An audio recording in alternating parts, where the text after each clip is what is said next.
Dodge City and in the territory on West, there's just one way to handle the killers and the spoilers, and that's with a U.S. Marshal and the smell of Gunsmoke.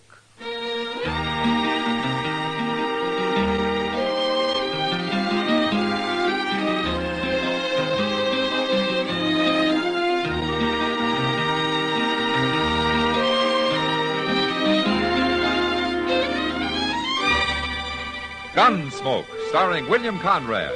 The transcribed story of the violence that moved west with young America. And the story of a man who moved with it. I'm that man. Matt Dillon, United States Marshal. The first man they look for and the last they want to meet. It's a chancy job, and it makes a man watchful. And a little lonely.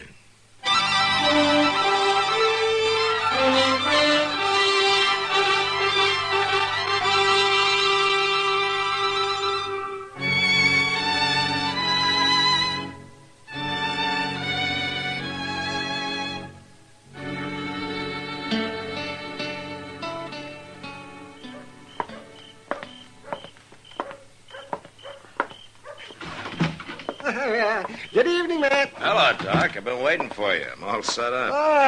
Well, might as well put away that cribbage board. We won't be playing tonight. Oh, why not? You found an easier mark? No, but you're going to hightail it up the street once you hear the news. Yeah? Matt, Belle's back. Belle? Belle who? Belle who? Belle Ainsley, that's who. You got a mighty short memory for a man who used to eat dinner out at her place 2 and 3 times a week. Well, she was a good cook, that's all. Besides, that was 3 years ago. Oh, Matt, you know doggone well you... Why don't you forget it, Doc? Is Jess Kreider with her? No, she's come back alone. Well, that's too bad. Too bad? Why? Jess Kreider's no good. That's just why. He was wanted 3 years ago when he left here with her, and he's wanted even more now. Here, take a look at this bulletin from Wichita.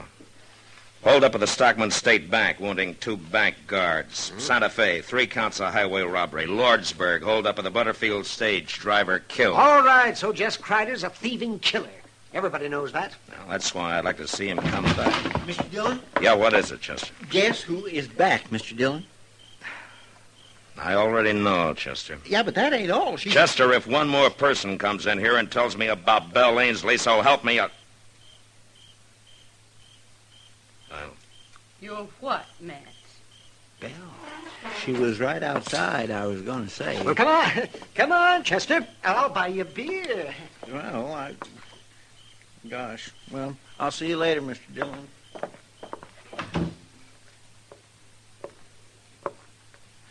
How are you, Matt?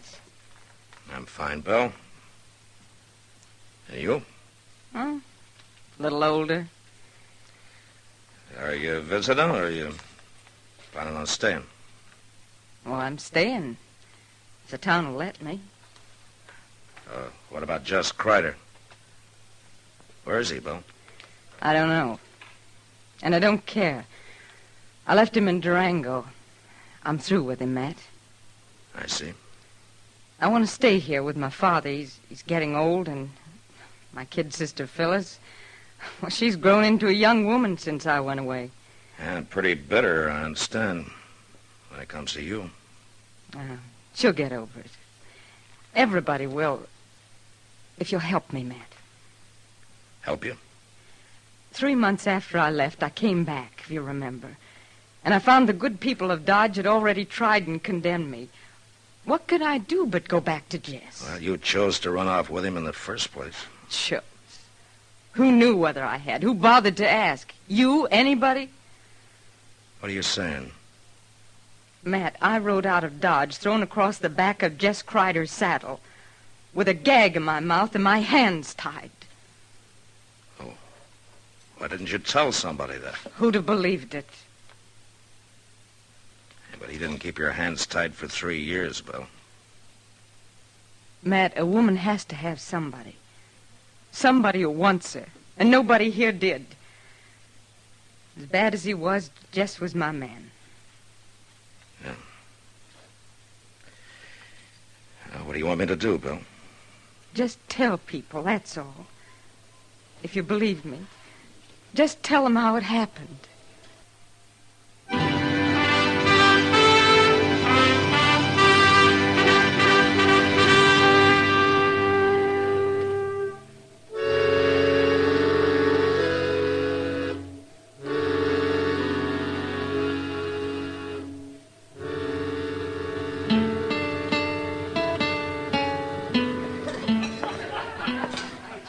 Hello, Matt. Evening, Kitty. Where'd you get all the crowd? The trailherd's in. The bar Double D from the Panhandle. Oh? I understand an old friend of yours came back last week. You know, a man tips his hat twice to a woman around here, and he's married. Is that really all you did, Matt? Tip your hat twice? Yeah, just about. Have you talked to Belle? Well, in passing. I heard a story. You believe it, Matt? That's possible. It's the kind of a thing Jess Kreider would do. I don't know for sure. Well, if it did happen that way and she's left him for good, then I guess maybe she's got some sympathy coming to her. Yeah. She sure didn't get much at home. What do you mean? Well, she moved back in at the ranch. Yeah, so I heard. It was all right with her father, probably on account of her cooking. You remember her cooking, Matt? I remember old man Ainsley well enough. He worked both those girls half to death. Well, anyway, I guess her sister really raised Cain. Well, I figured that'd happen. She's hated Belle ever since the night she ran away with Kreider was taken away.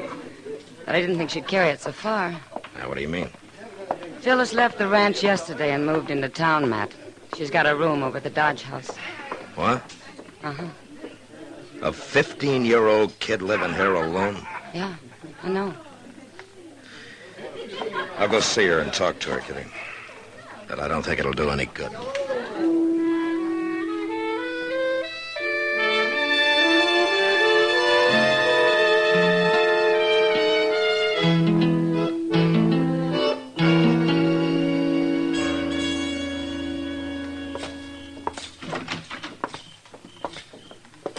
Well, good evening, Marshal. Chester.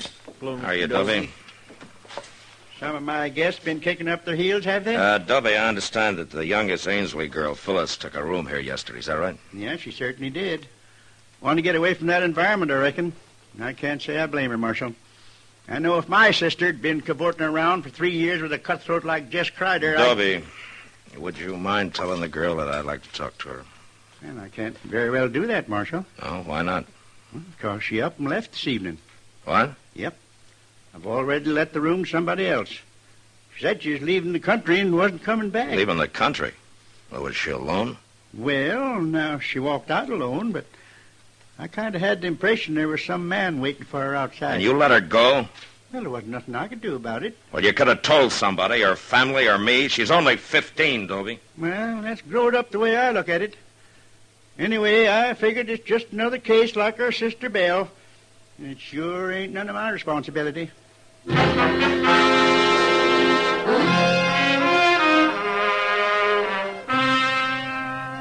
Chester and I saddled up and rode out to the Ainsley Ranch, or a homestead it was, actually. A broken back spread with a flinty range and short water. When we got there, we sat and talked with Belle and her father, all polite and formal-like, and nobody saying much of what they meant. Chester kept looking at me funny because I didn't mention young Phyllis, but I'd decided against that 2 minutes after we walked in. And I still hadn't said anything when we left. Belle came out into the yard with us. It was nice of you to ride out, Matt and Chester. Well, Nobody else from town's even been near the place. Yeah, they're slow people to change, Belle. It takes them a while, I guess. They got to get over feeling kind of awkward around you, I guess. Well, it's not only the outsiders who feel awkward around me. Oh? Well, I guess you wondered where Phyllis was. She's moved out, Matt. She took a room in town. Well, she'll get over it. A girl can be pretty flighty at that age. I suppose so. Well, thanks for coming out. Sure. You ready to ride, Chester? Yes, sir. We'll see you again, Belle. I hope so. Good night, Matt. Good night, Chester. Good night. Mr. Dillon, you didn't say one word about Phyllis. Wait a minute, Chester. We're going to ride away from here now, but we're coming back later tonight. What? Didn't you notice how they acted? Old man Ainsley was scared to death, and Belle was jumpy as a young colt. Well, I did notice that, but... Belle didn't come back home alone, Chester. Just Kreider's around somewhere.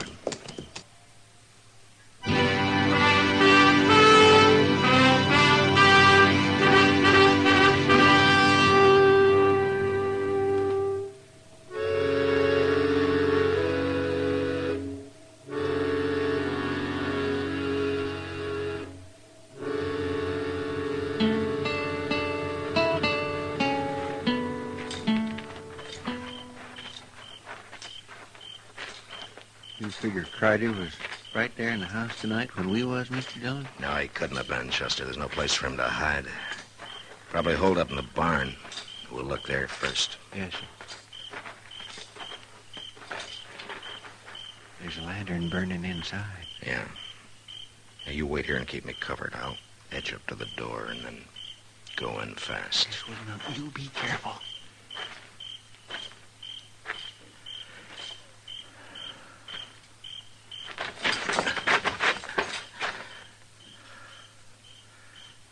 Kreider?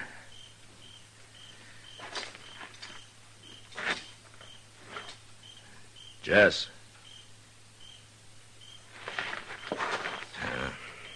Come on in, Chester.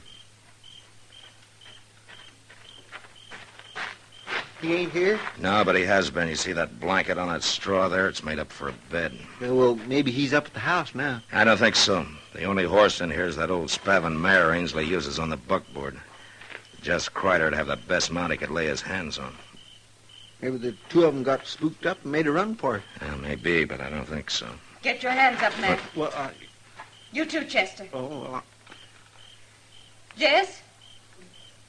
Jess? Forget it, Belle. He's too far away by now to hear you. What are you talking about? Well, take a look around. Didn't you have a couple of horses in here? Well, sure we did. Now, don't move. Either one of you. They're gone. Jess! Jess! You might as well save your breath, Belle. He took both saddles and the packs. You know where he went? Well, I can guess. Where? When's the last time you saw him this evening? Just before dark. I brought him out some coffee, and he said he was going to try to sleep. Matt, where'd he go? Tell me. There's not much point in holding a gun on us. Not now. Stay back, Matt. Let's have it, Belle. No. Thanks. well, now. A man can breathe a mite easier without that thing staring him in the face. What's happened to Jess? Tell me. What do you care? You've left him, haven't you? You said you had. Oh, I only came and told you that so you wouldn't get suspicious. Jess caught a bullet in that hold-up at Elko. It was bothering him some, and we had to find a place to stay for a while. So you brought him home to the family, huh? And in less than a week, your kid's sister ran away from home. She didn't run away. I sent her into town. And why? What's the difference why? Because Jess was bothering her, is that it? What are you saying? He's always been known for it, Belle. Was that the reason? All right, that was a reason. She's my sister, Matt. And she's only 15. And Jess is your man, huh? Isn't that what you told me when you came to my office? Sure, that's what I told you, but never mind that now. I want to know what's happened to Jess. The same thing had happened to Phyllis, I guess. She checked out of the Dodge house this evening, Belle. She said she was leaving the country for good. What? A man was waiting for her outside. And Jess Kreider left here with 2 horses. Get him, Matt. Go after him and get him. You know where he might be. Of course I know. I know everything about him. I've had 3 years to learn, haven't I? All right, then where is he? He'll only ride at night. He'll stop at sunup. There's an abandoned shack about a mile west of where Little Deer Creek runs into the Arkansas. Yeah, I know the place. Well, that's where he'll be. We've used it before. We stopped there on our way in. All right, Belle. That business about your hands being tied, being thrown across the back of Kreider's saddle. That part was true, Matt. All right, Belle. Come on, Chester, let's ride.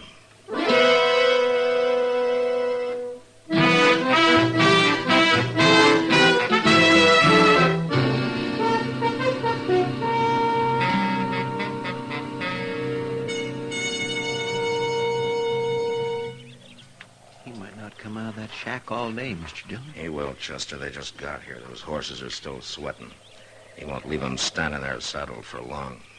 It wouldn't be too hard a chore to slip up through that plum thicket there at the back. No. If he fights, I don't want the girl in it. We just wait till he comes out. Doggone if I can understand women at all, Mr. Dillon. I've had the same trouble myself a time or two, Chester. But why would that nice young girl want to go running off with a murdering outlaw like Jess Crider? Maybe it's more a matter of hitting back at her sister. She's let her hate for Belle build up till it's driven her half crazy, I guess. Somebody's coming out. It's him. Yeah. Easy now. We'll just let him get clear of the cabin. You stay down now. All right, hold it, Crider. You're under arrest. He's going for his gun. Have it your way.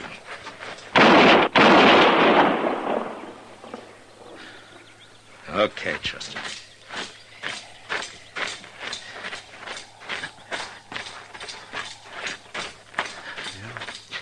It looks like maybe he got out of hanging. Yeah. You killed him! Marshal, you killed him! Why? Do you know what you've done? I know, Phyllis. Oh, no, you don't. Yes, I do. I've kept you from making an even bigger fool of yourself than you already have. Oh, what are you saying? I love him. We were going to be married.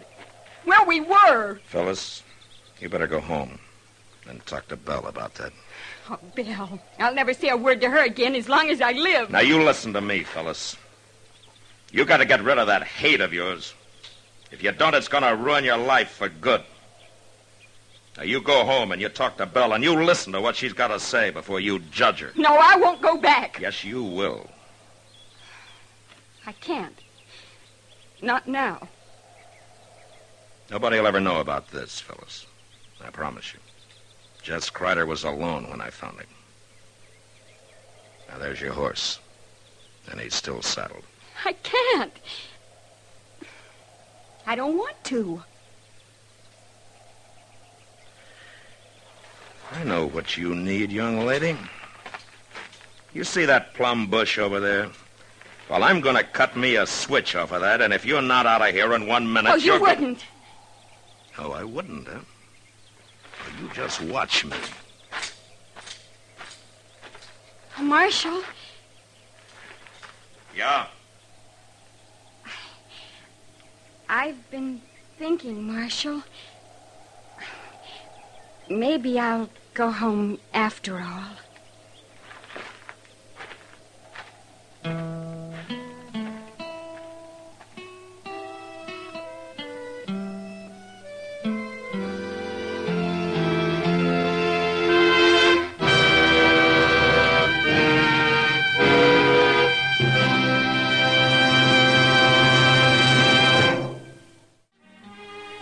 Gunsmoke. Produced and directed by Norman MacDonald, stars William Conrad as Matt Dillon, U.S. Marshal. The script was specially written for Gunsmoke by Les Crutchfield, with editorial supervision by John Meston. The music was composed and conducted by Rex Corey. Sound patterns by Ray Kemper and Bill James. Featured in the cast were Virginia Christine, Ralph Moody, and Sammy Hill. Parley Bear is Chester, Howard McNear is Doc, and Georgia Ellis is Kitty.